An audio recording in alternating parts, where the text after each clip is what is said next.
What's up guys, welcome back to our video. In this video, I will show you how to withdraw from Bitget wallet to bank account. So you might be wondering how to exactly withdraw from your Bitget wallet here to your bank account. Well, this one is actually pretty easy. So first things first is want to open up the Bitget app here, and you want to go to the top left of your account, which in this case is going to be your profile. Now from here, what we need to do is you want to look for the option that says sell. Now since we want to sell our crypto here and receive actual funds and get it or receive it in our bank account, you can go and click on sell here. Now from here, you want to make sure that sell is selected, and also as you can see, you can go and select whichever cryptocurrency you want to sell.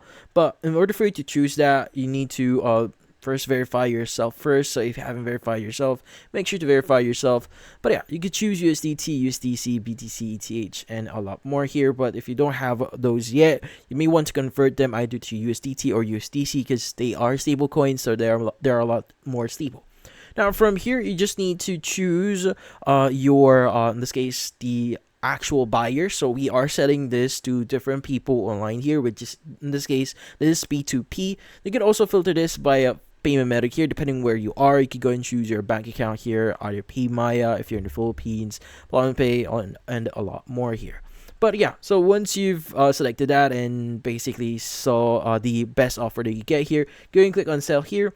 And again, you need to verify yourself first in order for you to sell this one. But to be speaking, this will open up a window, which in this case it will ask you how much you want to sell, and also provide some necessary information, like for example your banking account number or your in this case your account numbers, depending on what you've chosen or what method you've chosen here.